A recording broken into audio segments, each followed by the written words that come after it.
കേരളത്തിൽ എല്ലാവർക്കും സുപരിചിതയായ IAS ഉദ്യോഗസ്ഥയാണ് ദിവ്യ S Iyer. ദീർഘകാലത്തോളം കോൺഗ്രസിനെ നയിച്ച സ്പീക്കറായും മറ്റു പദവികളിലും തിളങ്ങിയ ജി കാർത്തികേയന്റെ മകനും മുൻ MLAയുമായ K ശബരിനാഥന്റെ ഭാര്യ കൂടിയാണ് IAS ഉദ്യോഗസ്ഥയായ ദിവ്യ. നിലവിൽ വിഴിഞ്ഞം തുറമുഖ പദ്ധതിയുടെ മാനേജിംഗ് ഡയറക്ടറാണ് ദിവ്യ. പല ഘട്ടങ്ങളിലും വിവാദം അവരുടെ കൂടപ്പിറപ്പാണ്. തന്റെ ചുമതലകൾക്കപ്പുറം മറ്റു കാര്യങ്ങളിൽ ഇടപെടുന്ന IAS ഉദ്യോഗസ്ഥർ പൊതുവെ സംസ്ഥാനത്ത് കുറവാണ്. അവിടെ ഏറെ വ്യത്യസ്തയാണ് ദിവ്യ.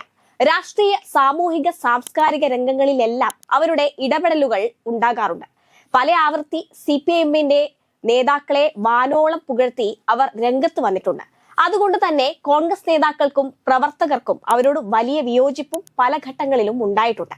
ഇപ്പോഴിതാ ആ എതിർപ്പുകൾ വീണ്ടും കൂടിയിരിക്കുകയാണ്. മുഖ്യമന്ത്രിയുടെ പ്രൈവറ്റ് സെക്രട്ടറി ആയിരുന്ന KK രാഗേഷിനെ CPM കണ്ണൂർ ജില്ലാ സെക്രട്ടറിയായി തിരഞ്ഞെടുത്തിരിക്കുന്നു.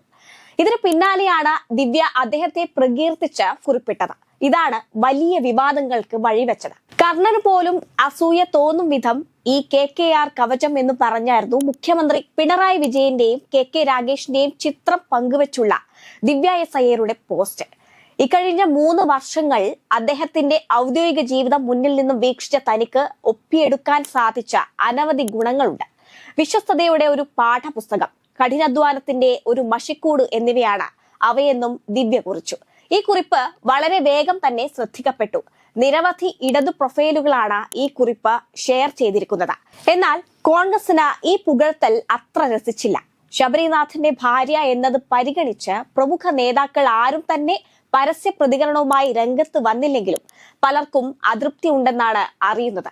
എന്നാൽ യൂത്ത് കോൺഗ്രസ് നേതാക്കളും സൈബർ കോൺഗ്രസ് പ്രവർത്തകരും ദിവ്യയെ ആവോളം വിമർശിച്ച് മുന്നോട്ട് വരികയും ചെയ്തു. ദിവ്യ എസ് അയ്യർ CPM നേതാക്കളുടെ വിദൂഷകയാകുന്നു എന്നായിരുന്നു യൂത്ത് കോൺഗ്രസ് കണ്ണൂർ ജില്ലാ പ്രസിഡന്റിന്റെ വിമർശനം.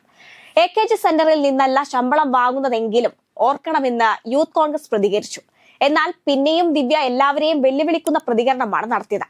കൈപ്പേറിയ പ്രതികരണം നേരിട്ടത് ചില മനുഷ്യരുടെ നന്മകൾ ലോകത്തോട് വിളിച്ചു പറഞ്ഞതിനാണെന്ന് ദിവ്യ എസ് അയ്യർ പറഞ്ഞു. സ്വന്തം അനുഭവത്തിലും ഉത്തമ ബോധ്യത്തിലുമുള്ള കാര്യങ്ങളാണ് പറഞ്ഞത്. ഈ ലോകം എത്ര വിചിത്രമെന്ന് ചിന്തിച്ചു പോകുന്നുവെന്നും അവർ പ്രതികരിച്ചു. ഫലത്തിൽ യൂത്ത് കോൺഗ്രസിനെ തള്ളിപ്പറയുകയാണ് ദിവ്യ. വിവാദങ്ങളിൽ ഭർത്താവ് ശബരിനാഥൻ പ്രതികരിക്കുന്നതുമില്ല. യൂത്ത് കോൺഗ്രസ് ദിവ്യക്കെതിരെ രംഗത്ത് വരുമ്പോൾ വെട്ടിലാകുന്നത് ശബരിനാഥനാണ്.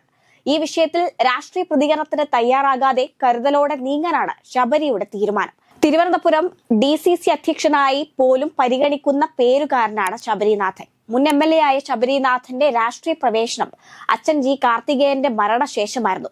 അച്ഛന്റെ സീറ്റായ അരുവിക്കരയിൽ നിന്നും ശബരിനാഥ് 2 തവണ MLA ആയി. കഴിഞ്ഞ തവണ തോൽക്കുകയും ചെയ്തു. തിരുവനന്തപുരത്ത് DCC പ്രസിഡന്റായി ഉൾപ്പെടെ ശബരിയെ പരിഗണിക്കുന്നതിനിടയിലാണ് ഭാര്യ ഉണ്ടാക്കുന്ന പുകിലുകൾ അദ്ദേഹത്തിന് തിരിച്ചടിയാകുന്നത്. വരുന്ന നിയമസഭാ തെരഞ്ഞെടുപ്പിലും അരുവിക്കര തന്നെ മത്സരിക്കുവാനും ശബരിക്ക് താല്പര്യമുണ്ട്. ഈ സാഹചര്യത്തിൽ ദിവ്യയെ തള്ളി ശബരി രംഗത്ത് വന്നാലും അത്ഭുതപ്പെടാനില്ല.